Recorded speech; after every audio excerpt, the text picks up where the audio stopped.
At my daughter's wedding, I overheard her say something that shattered me. She whispered to her bridesmaids, "After today, I'm cutting Mom off.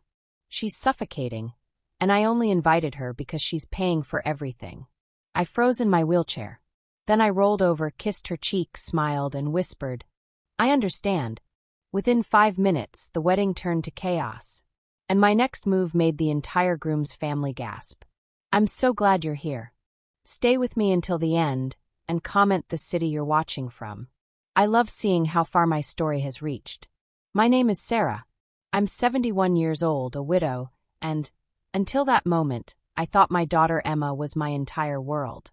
10 years ago, a car accident took my husband from me and left me in this wheelchair. From that day on, my whole life became about my daughter, Emma. She was all I had left. I sold our family home to move closer to her. I used to sit by the window, watching the sun set alone, just waiting for her to visit. I spent nights alone by the window, talking to my husband's photo and praying Emma would visit. When she got engaged, I cried tears of joy. I told her, "Sweetheart, I want you to have the wedding of your dreams." I cashed out the savings her father and I built over a lifetime. Over $100,000. So she could have everything she wanted. The grand ballroom, the 6-tier cake, ice sculptures, and gold-trimmed invitations. All the things she said would make her happy. For months, I planned every detail myself. I handmade the wedding favors. I stayed up late, labeling every table card with calligraphy. I coordinated every vendor myself because I thought, if I can just make this perfect, she'll feel how much I love her. She's 36 now, but in my heart, she'll always be the little girl who used to climb into my lap and say, "Mommy, don't ever leave me." That's why, 3 nights before her wedding, I wheeled myself to her bridal suite with a bottle of champagne. To celebrate, to see her smile, and to finally give her the special gift I'd been saving for this very day. In a small velvet box, I carried the necklace her grandmother wore at her own wedding, the last piece of family I had to pass down. I was so proud and so ready to see her face light up. The champagne flute trembled in my arthritic hands as I navigated my wheelchair through the bridal suite doorway. 36 pink roses, Emma's favorite, sat perfectly arranged on the vanity, each one hand-selected by me despite the pain shooting through my spine from yesterday's 4-hour vendor meeting. But when I reached the door, I froze, because before I could knock, I heard laughter, and my daughter's voice. Sharp, cold, nothing like the little girl I raised. Thank God after Saturday, I'll finally be free of my mother. I shuddered. I thought I misheard. Maybe she was joking? But then I heard her friend giggle and ask, "Free of her? Why?" Emma's voice was so sharp it cut through the door and sliced right through me. "She's so suffocating. Clingy. She has no life. No friends. Nothing. She's pathetic. The only reason I invited her today is because she's paying for everything." The room erupted with laughter. I felt my hands start to shake. The champagne wobbled so hard I almost dropped it. My breathing went shallow. Then Emma added the words that I don't think I'll ever forget. And she's in that stupid wheelchair all the time. It's embarrassing. After today, I'm cutting her off completely. I'm done pretending to care. One of the bridesmaids actually hunched her shoulders, mimicking me in my wheelchair, and rolled her hands like she was wheeling across the room. The laughter that followed, I don't think I'll ever get it out of my head. And then, Emma twisted the knife. The only reason I even invited her was because she's paying for everything. Then one of the bridesmaids, Kelsey, I think, laughed and said, "I mean, she is paying for this entire wedding, right? Didn't she save her whole life for this?" Emma snorted. "Oh, totally. Classic mom. The accountant in her can't help herself. She's been saving receipts since I was 5. Every decision has to go in a folder. Every moment of my life has been a spreadsheet." More laughter spilled into the hallway. I could almost see them, glasses clinking as they mocked the life I built for her. Another voice joined in, "Tina. She probably planned this wedding in Excel. Column A. Obey Emma. Column B.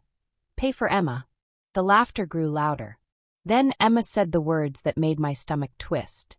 "Honestly, she's so embarrassing in that wheelchair. She smiles at everyone like she's the saint who built this whole thing. I can't breathe around her. I just want my new life without a clingy, crippled accountant attached to me. My chest tightened. My hands shook on the wheels of my chair. Only one voice, soft, hesitant, broke through the laughter. Emma, that's your mom. She adores you. I think it was Hannah. Sweet girl. Always polite. She whispered. Emma, you shouldn't. But my daughter cut her off. Louder this time. Please. You don't understand what it's like. I need my new life without her dragging me down. I want to feel like a normal bride. Not the poor girl with a crippled mother in the photos.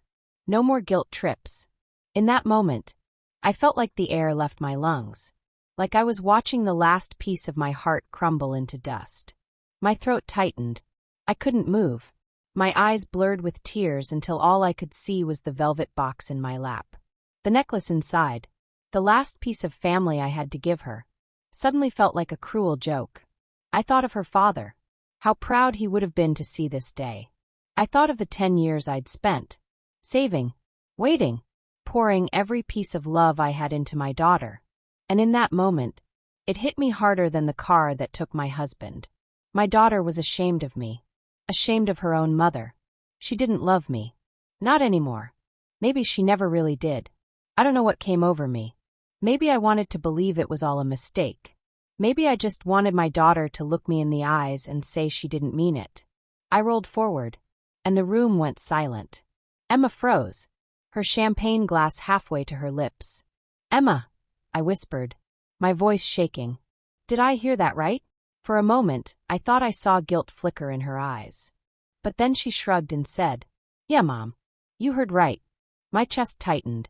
Sweetheart, I've spent everything I have to give you this day. I've loved you with everything in me. Emma laughed, cold and sharp. Exactly. That's the problem. You're always there. Always clinging.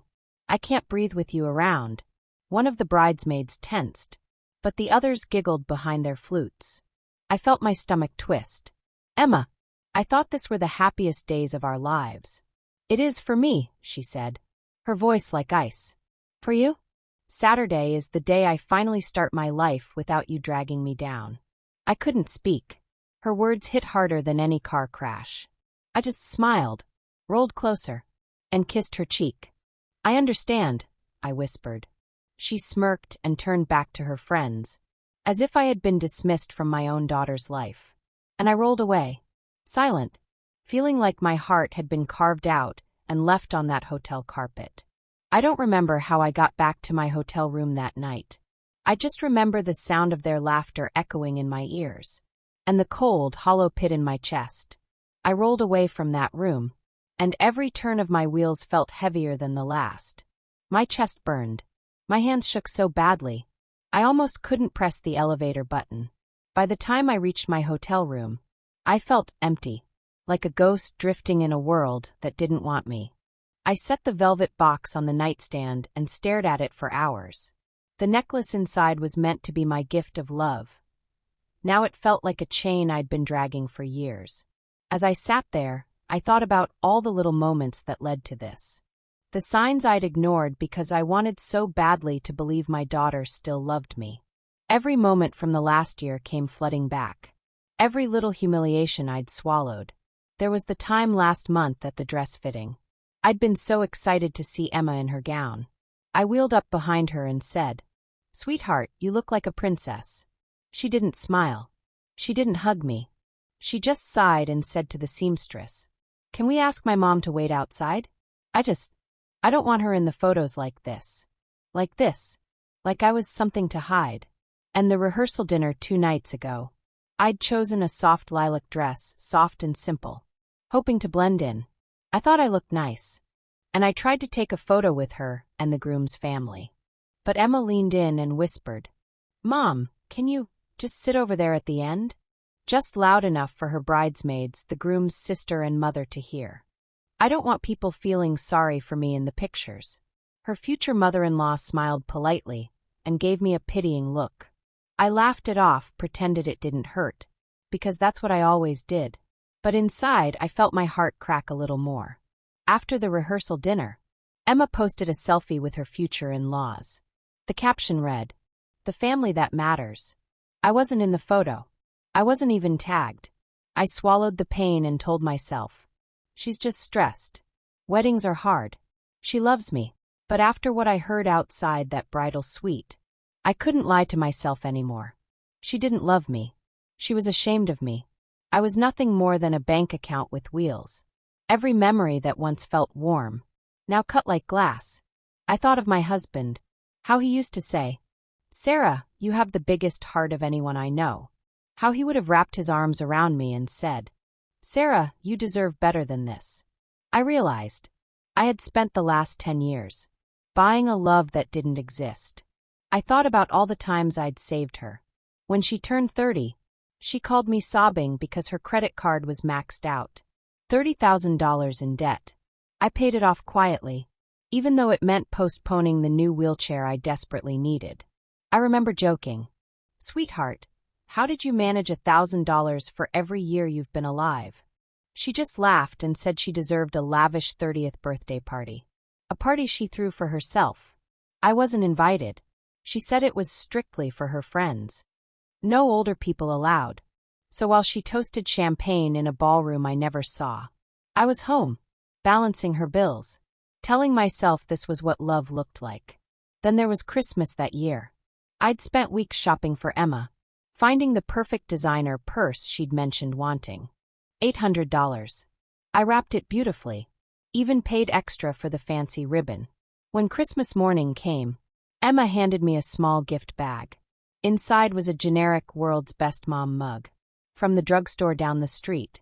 Still had the price tag on it, $4.99. She didn't even remove the sticker. "Thanks, Mom. I've been so busy with work." I held that $4 mug and told myself it was the thought that counted. But what thought exactly? That I was worth a last-minute drugstore grab? The worst memory, though, was when she wanted to move into a nicer apartment. I drained half my emergency fund to cover the deposit. I remember standing in the empty living room with her, thinking I'd done something wonderful for my little girl. I even imagined her saying, "Thank you, Mom. I couldn't have done this without you." But instead, at her housewarming party, she'd invited me, and I was so excited to meet her friends. I'd bought a new blouse, had my hair done, even splurged on a manicure. When I arrived, Emma's apartment was full of young professionals. Wine glasses, elegant appetizers, sophisticated conversation. I wheeled myself in, proud and excited. But as soon as I entered, I felt the change in the room. Conversations quieted. Eyes shifted. Emma introduced me to a few people, and I tried so hard to fit in. But then, when I was getting something from the kitchen, I heard them. "God, I can't imagine having to take care of a parent like that," one of Emma's friends whispered. "I know, right? Like, what do you even do? She can't go anywhere normal." Another voice joined in. "At least Emma's got that inheritance money. That wheelchair doesn't come cheap." They laughed. Actually laughed. And one of them said, "Must be nice to have your own personal bank in a wheelchair." They all giggled. Emma was right there. She heard every word. Emma didn't defend me. She just smirked and said, "Yeah, that's Sarah. She's more of my caregiver. She helps me sometimes." When I rolled back into the room, the conversation stopped. Everyone smiled those tight, fake smiles. I stayed another hour, pretending I hadn't heard, watching my daughter laugh with people who saw me as a burden she was stuck with. I smiled like it didn't hurt. But inside, I felt like I'd just disappeared into the wallpaper. Every birthday, every vacation, every time life handed her a bill she didn't want to face, I was there, writing a check, telling myself, she'll love me for this. And then the wedding. $110,000. My entire life savings. Money I'd planned to live on in my old age. Gone. And still, it was never enough. I wasn't enough.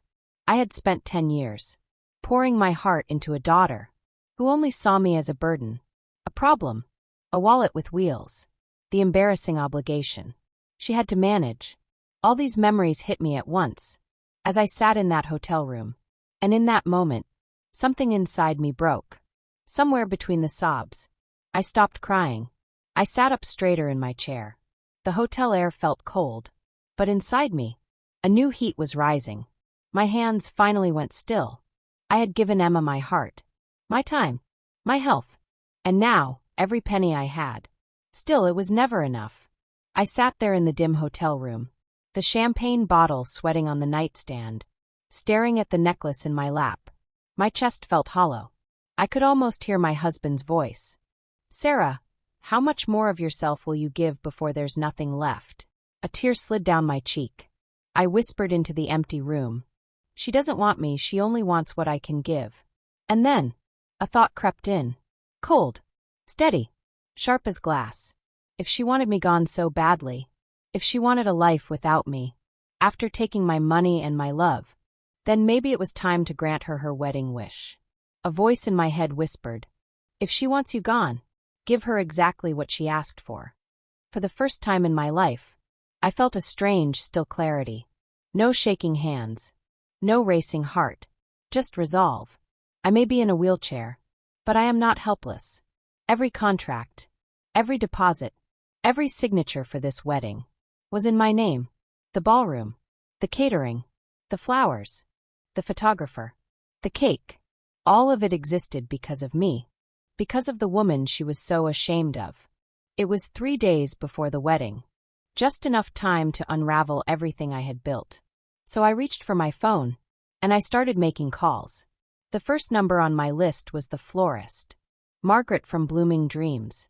She'd spent weeks designing Emma's centerpieces. The phone rang twice before her cheerful voice answered. "Hi, this is Margaret. I was just about to place the final flower order for Emma's wedding." "Hi, Margaret, this is Sarah, Emma's mother." "Oh, Sarah. Perfect timing. I was literally reaching for my phone to call my supplier. The final payment for the peonies and roses is due today, and I wanted to confirm everything before I wire the $15,000. My chest lightened. Thank God. "Margaret, I need to cancel the flower order." Silence. "I'm sorry, cancel? The wedding is in 3 days, and I'm about to pay the suppliers right now." "Yes, I understand the timing. And thank God you haven't paid them yet."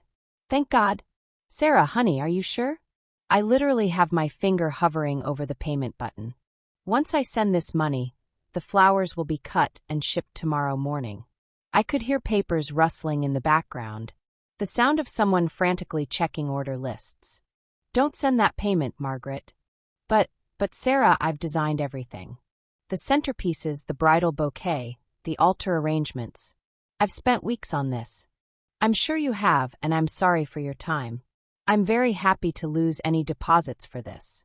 "My time? Sarah, if I don't place this order in the next hour, I can't get these specialty flowers at all.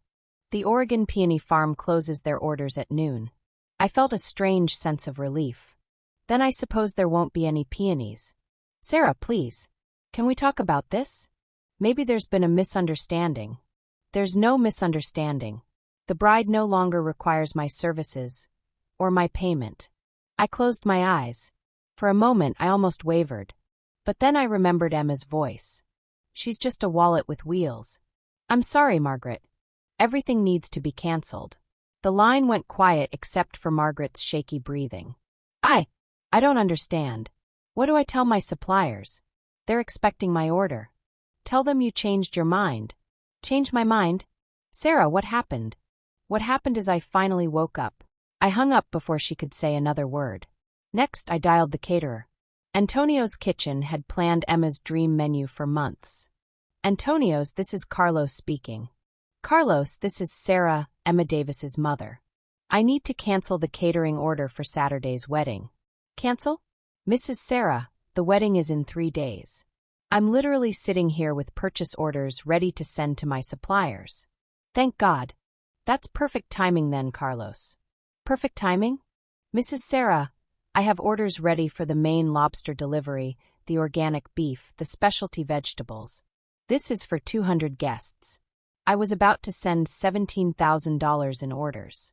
I could hear him shuffling papers, probably looking at all the supplier contracts on his desk.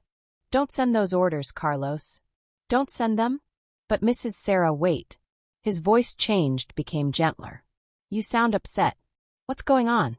In 30 years of catering, I've never had a mother cancel her daughter's wedding 3 days out. Something in his tone made my throat tighten. It's complicated, Carlos. Mrs. Sarah, I have 3 daughters of my own. All grown now. Believe me, I know complicated. I could hear him setting down his papers. Talk to me. What happened? The kindness in his voice broke something open in me. She doesn't want me there, Carlos. She only invited me because I'm paying for everything. Ah, a long pause. She said this to you? She said I was embarrassing, that I was pathetic, that she wanted her life without me dragging her down. Carlos made a soft sound, like he was in pain. Mrs. Sarah, I'm so sorry. No mother should hear those words from her child. I've given her everything, Carlos. Everything. And she sees me as a burden. Listen to me, Mrs. Sarah. I have a daughter, Maria. She's 32 now. There was a time when she was angry at the world, angry at me and her mother. She said terrible things, hurtful things. I wiped my eyes with a shaky hand. But Maria came back to us, Mrs. Sarah. Not because we kept giving her money, but because we stopped accepting her disrespect. Sometimes love means saying, no more. I spent my entire life savings on this wedding, Carlos. And now you're taking back your power. Good for you. You understand? Mrs. Sarah, I've watched too many parents bankrupt themselves trying to buy their children's love. It never works. The children just learn that love comes with a price tag. I felt tears streaming down my face, but for the first time, they weren't tears of pain. So you think I'm doing the right thing? Mrs. Sarah, I think you're doing the bravest thing. You're showing your daughter that you have value beyond your bank account. But the wedding, all those guests, will learn that actions have consequences. Mrs. Sarah, don't send another penny. Not to me, not to anyone. Let Emma figure out what really matters. Thank you, Carlos. You don't know how much I needed to hear that. I'm a father, Mrs. Sarah. I know exactly how much you needed to hear it. And Mrs. Sarah? Yes. When Emma comes back, and she will come back, you make sure she comes back with respect, not just because she needs something. I will, Carlos. I promise. Good. Now, I'm going to tear up these purchase orders and go call my own daughters to tell them I love them. When I hung up the phone, I felt something I hadn't felt in years. Understood. Validated. Like maybe, just maybe, I wasn't the terrible mother Emma had made me feel like. Maybe I was just a mother who finally learned the difference between love and enabling. My hands weren't shaking anymore. Each call felt like cutting another chain that had bound me to my daughter's cruelty. I dialed the photographer next. David Harper Photography. The man who was supposed to capture Emma's perfect day. David Harper speaking. David, this is Sarah, Emma's mother. I'm calling to cancel Saturday's photography package. I don't understand. Is there a family emergency? Did someone die? In a way, yes. I have no idea what that means. Mrs. Davis, are you feeling all right? This seems very sudden. I'm feeling clearer than I have in years, David. I ended the call. My voice didn't shake. It didn't break. I called the string quartet next. For musicians who had been practicing Emma's favorite songs. Then the DJ. The cake designer. Then the wedding coordinator. I called every vendor. Polite, calm, and perfectly within my legal rights. One by one, I unstitched the wedding I had spent months weaving together. When the wedding coordinator hesitated, I reminded him who signed the contract. When the cake designer asked why, I simply said, the bride no longer needs my presence or my payment.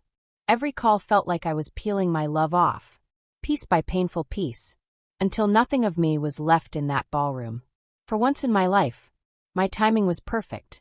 3 days. Emma would have 3 days to realize that without her mother's money, her perfect wedding was just another dream that required someone else's sacrifice.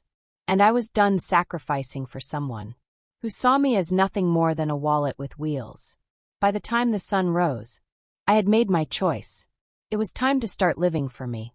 My suitcase was packed. I looked around the hotel room one last time, at the necklace I'd planned to give her, still sitting untouched on the nightstand.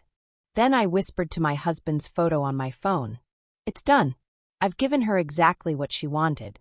I didn't wait for Saturday, the wedding day. I didn't want to see the chaos. I didn't want to hear the begging or the gossip. Instead, I just left. I rolled quietly through the hotel lobby, feeling every eye on me. But for once, I didn't care. I wheeled through the quiet hotel lobby, my suitcase on my lap, and out into the cool morning air. As I left the hotel, I felt lighter. For the first time in 10 years, I wasn't begging for love. I wasn't clinging to someone who didn't want me. I was free. Thursday morning, 2 days to the wedding, arrived with the kind of sunshine that should have made Emma's wedding day perfect.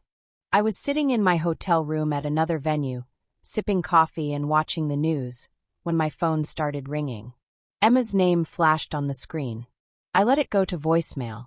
Then it rang again, and again, and again. Finally, I answered. "Hello, Emma." "Mom, what did you do?" Her voice was shrill, panicked in a way I'd never heard before. "I'm sorry, sweetheart. What are you talking about?" "The flowers, Mom. Margaret just called and said you canceled everything. She said there are no flowers coming on Saturday." I could hear chaos in the background. Voices shouting, someone crying, what sounded like things being thrown. "Oh, that's right. I did cancel the flowers." "You canceled them?" "Mom, it's my wedding day. What is wrong with you?" "Nothing's wrong with me, Emma. I'm giving you exactly what you asked for." "What I asked for?" "I asked for flowers. I asked for my wedding." "No, sweetheart. You asked for a life without your mother in it. I'm simply granting your wish." The line went dead. 30 seconds later, it rang again. This time I didn't answer. I could imagine the scene unfolding in Emma's bridal suite. The bridesmaids in their robes, probably still hung over from last night. Slowly realizing that something was very, very wrong. My phone buzzed with a text. "MOM, pick up the phone right now." Then another. "What did you do to my wedding?" I turned my phone to silent and went back to my coffee. Meanwhile, 3 floors down in the bridal suite, Emma was having the meltdown of her life. Her matron of honor, Jessica, was frantically calling vendors while Emma screamed into her phone. "Antonio's kitchen, this is Carlos." "Carlos, this is Emma Davis. Where is my food? My wedding is in 2 days." "Miss Emma, your mother canceled the catering order. I'm very sorry, but there will be no food service." "She what? You can't cancel. I'm the bride." "I understand, Miss Emma, but your mother signed all the contracts. She has the legal right to cancel." "I don't care about legal rights. This is my wedding." "I'm very sorry, Miss Emma. If you'd like to place a new order, I could possibly arrange something small for Saturday." Emma threw her phone across the room.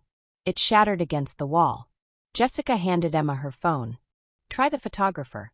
Emma dialed David with shaking fingers. "David Harper Photography." "David, this is Emma Davis. Where are you? You're supposed to be here by now." "Miss Davis, I'm very sorry, but your mother canceled our contract yesterday." "She canceled what?" "David, I don't care what my mother said. I need you here. Now." "I understand this is distressing, but I've already booked another event for Saturday. Your mother was very clear that my services were no longer needed. But you have all my engagement photos. You know how important this day is." "I do know, Miss Davis. That's why I'm so confused by your mother's decision." She seemed very determined. Emma started hyperventilating. "This can't be happening. This can't be happening." Down in the hotel lobby, the chaos was spreading. The groom's parents, Richard and Patricia Sinclair, arrived in their Mercedes with their relatives from Connecticut. Richard approached the concierge desk.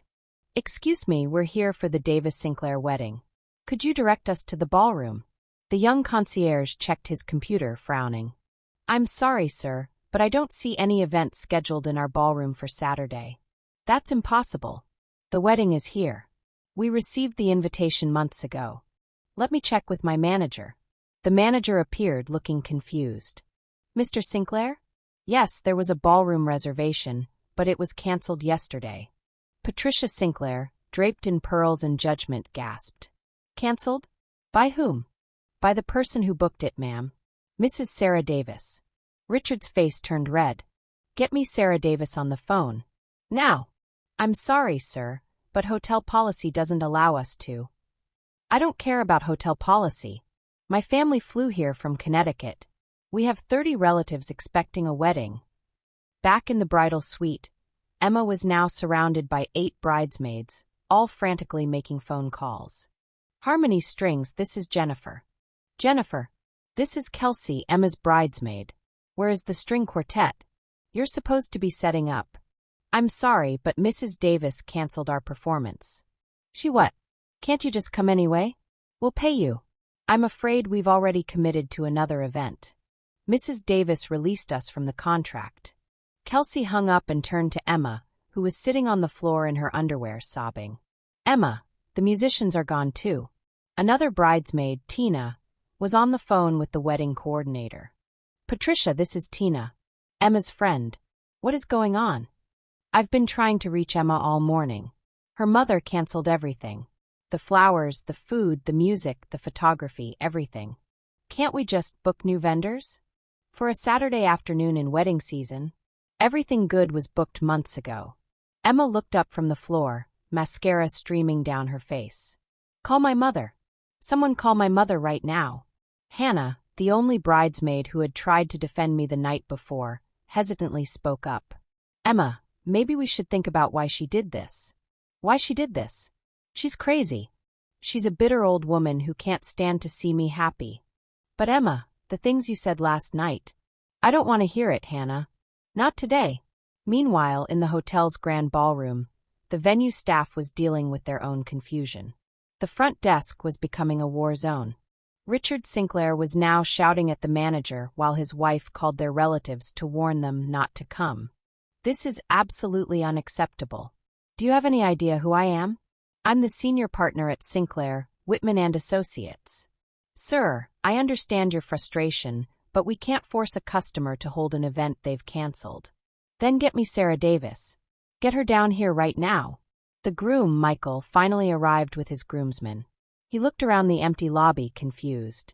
Dad, what's going on? Where is everyone? Your future mother-in-law has lost her mind. That's what's going on. Michael pulled out his phone and called Emma. It went straight to voicemail. He tried again. Still voicemail. Something's wrong, he told his groomsmen. Emma always answers her phone. Back in the bridal suite, Emma was now having a full psychological breakdown. She was on the floor in her robe, surrounded by tissue paper and broken dreams, when someone knocked on the door. Jessica opened it to find a delivery man holding a single box. Cake delivery for the Davis wedding? Emma looked up hopefully. Finally, something. The delivery man looked around the chaotic room. Bridesmaids in various states of panic, makeup scattered everywhere, Emma crying on the floor. Is this the right room? I was expecting to deliver this to a happy bride. Just put it anywhere, Jessica said tiredly. The man set the small box on the table and left quickly, as if he couldn't get away fast enough. Emma crawled over and tore it open with trembling hands. Inside was one perfect tier of her dream wedding cake. White fondant, delicate sugar flowers, a tiny masterpiece, the only piece I'd allowed to be delivered. My final silent gift, the icing on the entire disaster. Beautiful, perfect, and completely useless. Emma stared at it for a long moment, then started laughing. A broken, hysterical laugh that made all the bridesmaids step back. It's here, she whispered. The cake is here.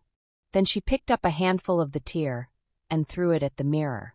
The bridesmaids watched in horror as Emma destroyed the one beautiful thing left from her wedding day, sugar flowers and fondant flying everywhere. Emma, stop!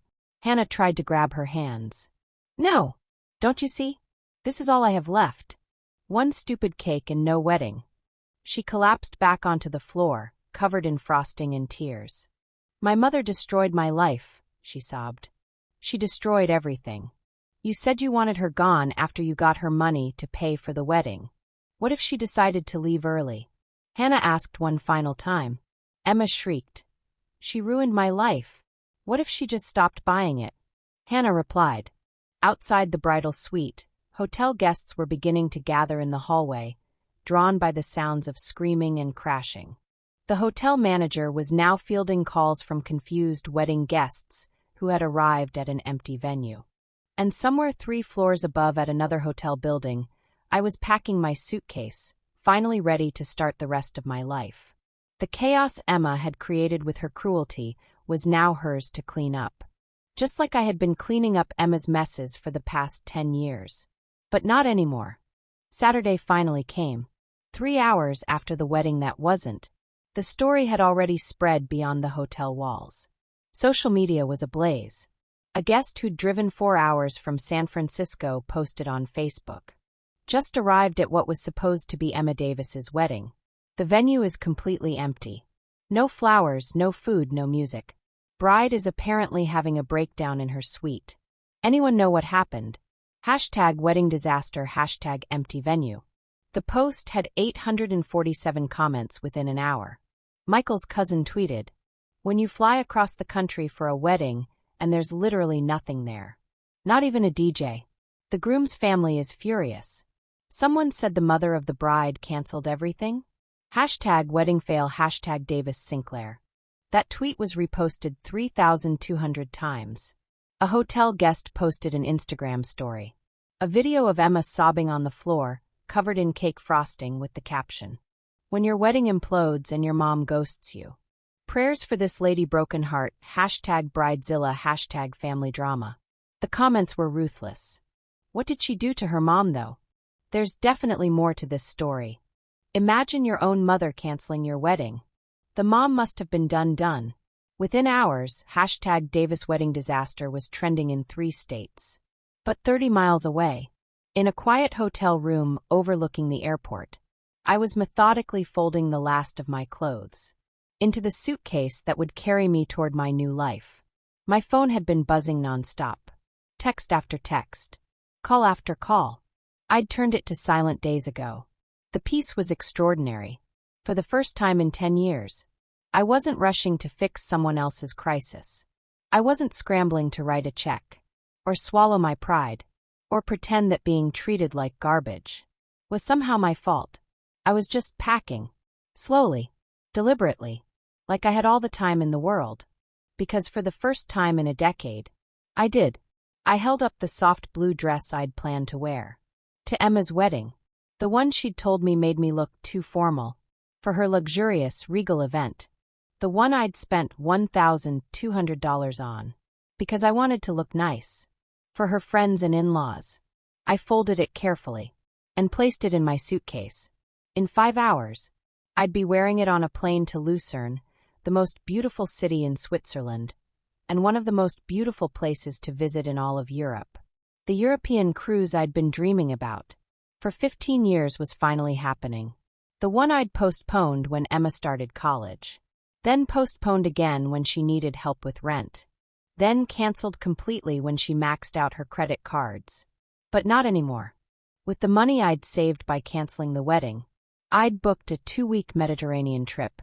Switzerland to Paris to Barcelona to Rome to Athens. Places I'd only seen in magazines. Places my husband and I had promised to visit. When we had time. Time we thought we'd have forever. Time I'd spent the last 10 years. Giving away piece by piece. To someone who saw it as an obligation. Rather than a gift. I picked up the velvet box. Containing my mother's necklace. The family heirloom I'd planned to pass down. To a daughter who called me pathetic. Behind closed doors. For a moment, I considered throwing it away. Letting it disappear into some hotel trash can. Along with all the other pieces of my heart. Emma had discarded over the years. But then I thought of my mother. How proud she'd been when she gave it to me.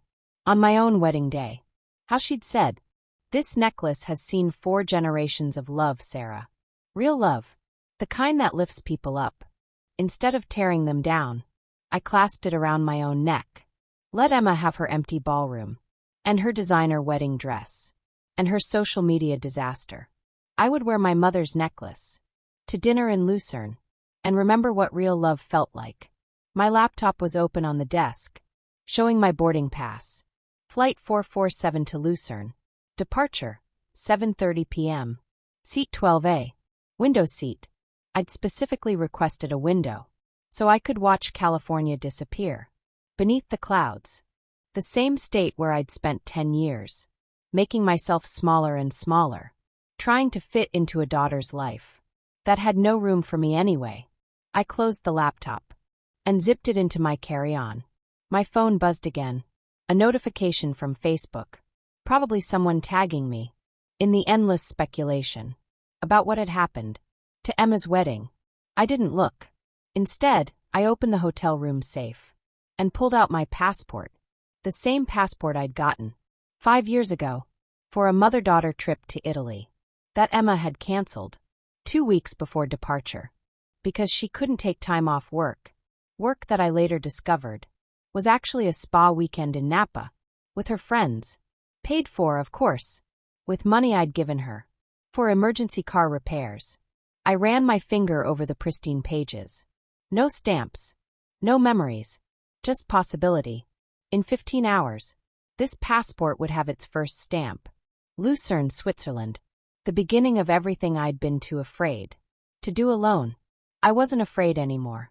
I wheeled over to the window and looked out at the runway, where planes were taking off every few minutes, carrying people toward dreams and adventures and lives that mattered. Soon one of those planes would be carrying me, not as someone's rejected mother, not as a wallet with wheels, not as an embarrassment to be hidden in the corner, just as Sarah, a woman with stories to tell and places to see, and a heart that was finally healing from 10 years of being told it wasn't enough. My phone buzzed one more time. This time I looked. It was a text from Hannah, the bridesmaid who'd tried to defend me that night. Mrs. Davis, I don't know if you'll see this, but I wanted you to know that what Emma said was wrong. You seem like a wonderful mother, and I'm sorry she couldn't see that. I hope you're okay. I stared at that message for a long moment. Then I typed back, "Thank you, Hannah. I'm more than okay. For the first time in years, I'm free." I hit send, then powered off my phone completely. Whatever chaos Emma was dealing with in her empty ballroom was no longer my problem to solve. Whatever social media storm was brewing about our family was no longer my shame to carry. Whatever consequences she faced for treating her mother like a disposable ATM were no longer my responsibility to cushion. I was done buffering my daughter from the natural results of her own choices. At 6:30, I called a taxi to take me to the airport. The taxi arrived, and as we drove toward the airport, I found myself wondering if I'd gone too far, if canceling Emma's wedding 3 days before the ceremony was the right kind of boundary, or just cruelty disguised as justice. If there had been another way to teach her respect without destroying what should have been the happiest day of her life.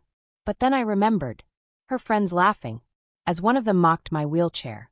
I remembered Emma saying I was pathetic and embarrassing, and that she only tolerated me because I paid for everything.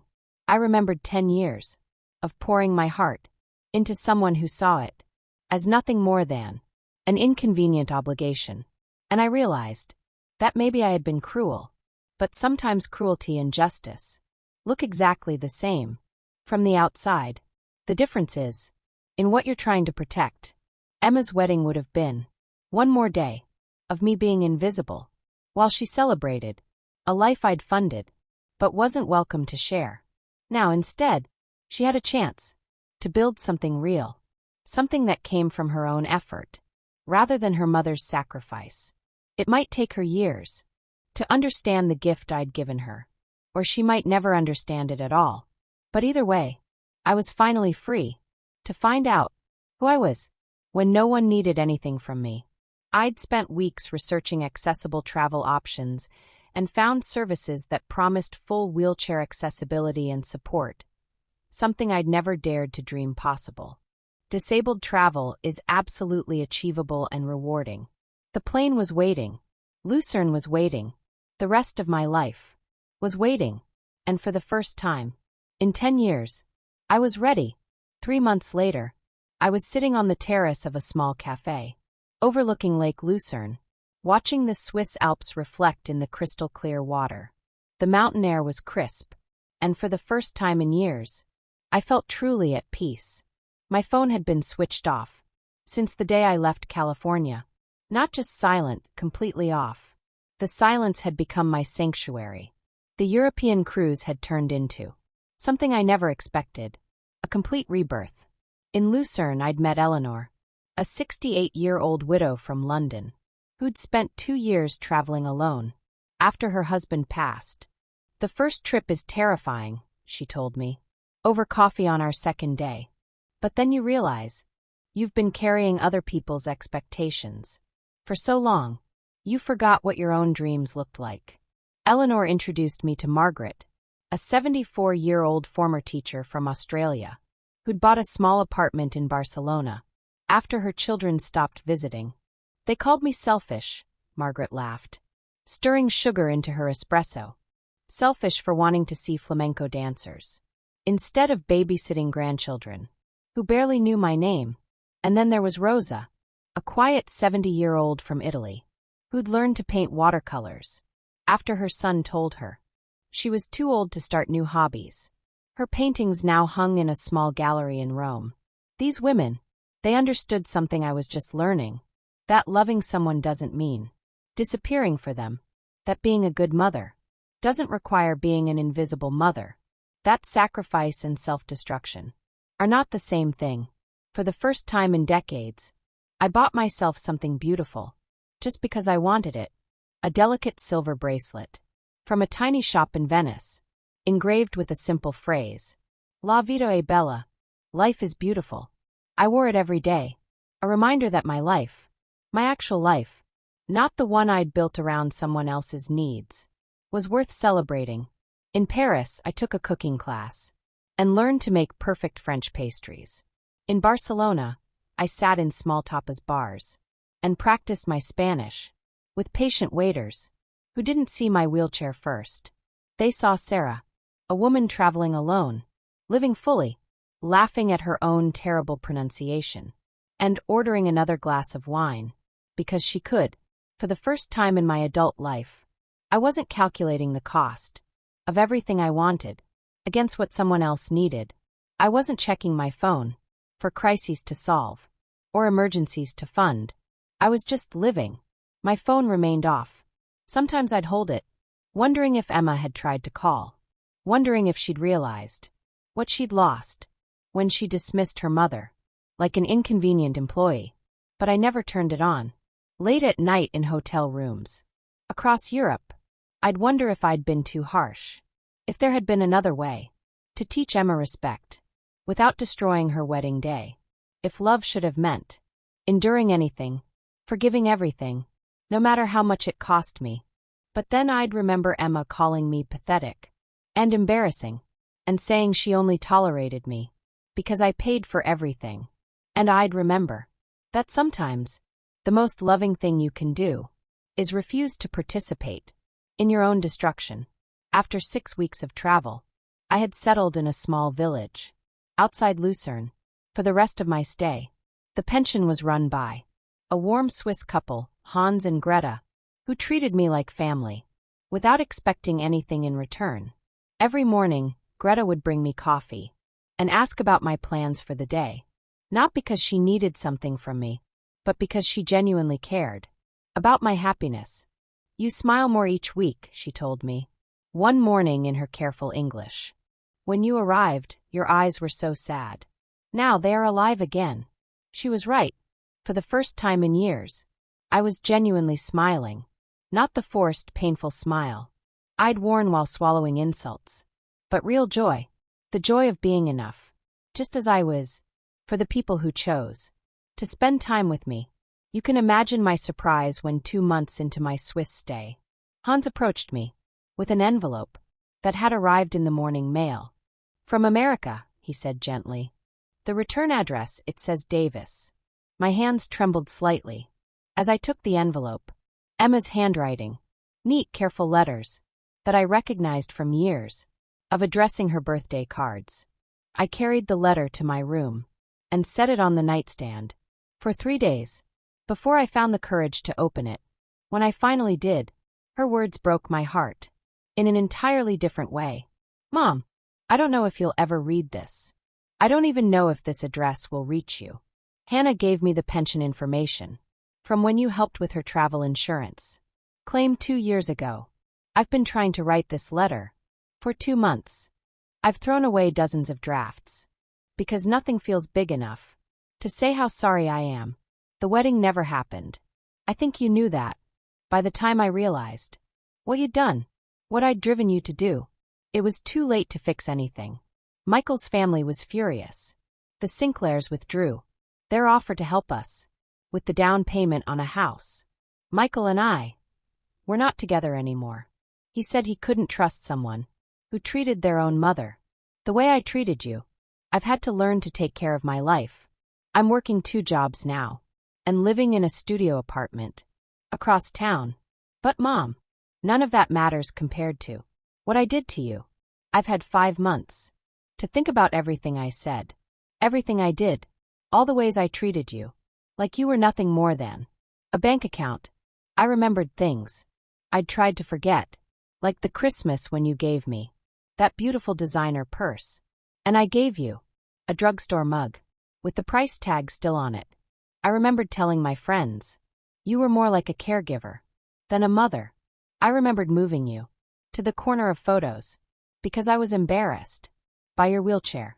I remembered every time you sacrificed something you wanted so I could have something I didn't need. And I realized you were never the burden, Mom. I was. You gave me everything, and I gave you nothing but cruelty. I thought I could build a life without you in it. I thought I was strong enough, independent enough to make it on my own. But I can't. Not because I need your money. I would never ask for that again. But because I need my mother. I need the woman who stayed up all night, making wedding favors by hand. I need the woman who spent her entire life savings on her daughter's dreams. I need the woman who loved me, even when I made it impossible. I know I don't deserve forgiveness. I know I don't deserve a second chance. But if there's any part of you that could ever love me again, I want to try to be the daughter you deserved. I want to try to be worthy of the mother you've always been. I'm not asking you to come home. I'm not asking you to fix my life or solve my problems. I'm just asking if you could find it in your heart to let me try again. I love you, Mom. I always have. I was just too selfish and too stupid to show it. Your daughter, Emma. P.S. Hannah told me about the necklace. Grandma's necklace that you were going to give me. I hope you're wearing it somewhere beautiful. I hope you're finally living the life you postponed for me. I set the letter down, with tears streaming down my face. But they weren't tears of pain anymore. They were tears of something I'd almost given up on. Hope. Not hope that everything could go back to the way it was. That was impossible. Too much had been broken. Too much trust had been shattered. But hope that maybe, just maybe, we could build something new. Something based on respect, instead of obligation. Something based on choice, instead of guilt. I walked to the window and looked out at the mountains, wearing my mother's necklace and my silver bracelet from Venice. I didn't know if I'll forgive her tomorrow or next year or ever. But for the first time in my life, I was not afraid to live for me. For the first time in my life, I didn't feel like a burden. I felt free. Free to choose whether to respond. Free to set my own terms. Free to love without losing myself. The letter could wait. My answer could wait. Right now I had a cooking class in an hour. And a new friend named Greta, who wanted to teach me to make proper Swiss chocolate. For the first time in 10 years, someone else's crisis wasn't my emergency. For the first time in my life, I was enough, just as I was. And that felt like the most beautiful gift I'd ever given myself. If this story moved you, if it sparked memories of someone you're fighting for, or someone you finally found the courage to stand up to, then take a second. Like this video. Share it with someone who needs to know they're not alone. And drop a comment below. I read every one. This is a space where your voice matters. If you want more true stories about the breaking points that change everything, hit the subscribe to our channel Betty's Stories and turn on notifications. More stories are coming, because in a world that tries to silence the betrayed, sharing your story is an act of courage.